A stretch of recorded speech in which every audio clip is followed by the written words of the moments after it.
Pois bem, o tema da aula de hoje é espermograma.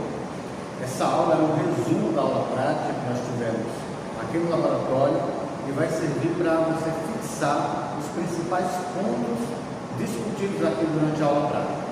Lembrando que a importância da aula de laboratório é você conseguir associar o que acontece nos bastidores do diagnóstico com a história clínica, com o contexto clínico do paciente. Então, é importante você entender todos os passos que acontecem para a obtenção do resultado de exame de laboratório, como também entender a história clínica. Então, quando você junta os dois, eu costumo dizer que exame laboratorial isolado do contexto clínico não tem valor. A mesma coisa, você se parar somente na clínica, tendo artifícios, tendo ferramentas que conseguem te direcionar de forma mais assertiva ao diagnóstico, e um acompanhamento do tratamento, essa junção é ideal. Então hoje nós vamos ver alguns pontos sobre espermograma. Eu selecionei algumas imagens, alguns procedimentos que fizemos aqui no laboratório, para você acompanhar de forma mais concentrada, né? Porque na hora da aula do laboratório, às vezes você não consegue ter a mesma observação. Então, vamos lá. O objetivo do espermograma é você avaliar a estrutura, avaliar a vitalidade, as características físico-químicas do sêmen, para dar àquele paciente um direcionamento. Geralmente ele está investigando algum problema de infertilidade, ou ele tem um sonho de ser pai, e esse exame vai dar parâmetros para você chegar a essa conclusão e orientar, certo, no nível de tratamento, caso seja necessário. Esses são os principais pontos que nós iremos avaliar. Uma vez recebida a amostra do laboratório, nós vamos analisar os seguintes parâmetros: o volume que foi recolhido, o volume da ejaculação. Então, o paciente ele é orientado a passar pelo menos de 5 a 7 dias de abstinência sexual, sem prática de sexo, para que ele consiga ter um acúmulo suficiente de conteúdo seminal para a gente poder avaliar. Alguns autores dizem que 2 dias é o suficiente, mas em regra geral, de 5 a 7 dias, certo? Então, quando ele vai no laboratório, que ele faz a coleta por masturbação, nós avaliamos o volume que foi coletado.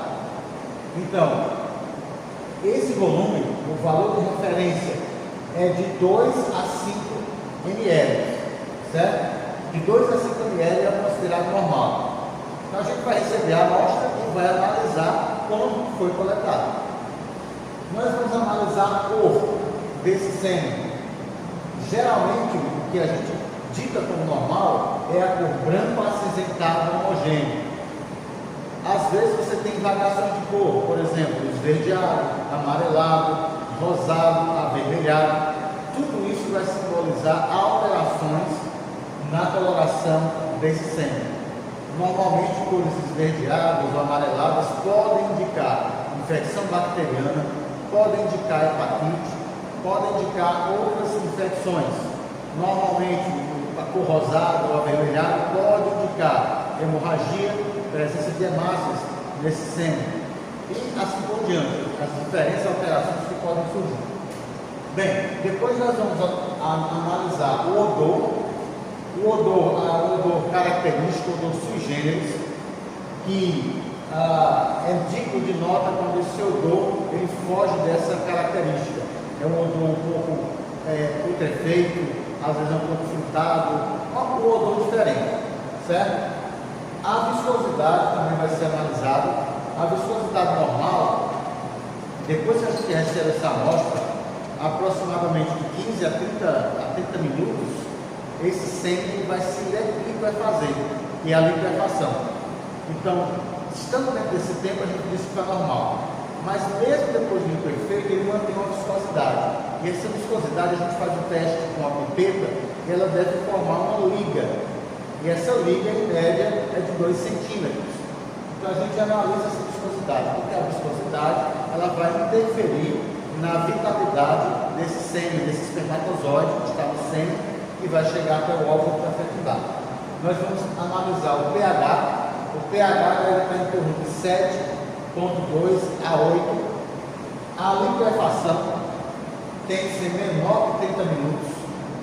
Vamos analisar a mobilidade, o direcionamento desse sêmen, desse espermatozoide. Geralmente eles precisam se locomover em uma única direção, né? Em linha reta, ou subindo ou descendo, mas em linha reta. E a gente vai observar outros tipos de movimentação: o circular em volta do próprio eixo, aleatório, ele vai na diagonal, ou ele fica parado. Geralmente, quando ele está parado, ele tem problema de cauda, ou não tem cauda, ou está morto. A vitalidade, acima de 50%, é o que a gente aceita, ou está investigando, né? Essa vitalidade a gente vai fazer o teste com um corante chamado eosina.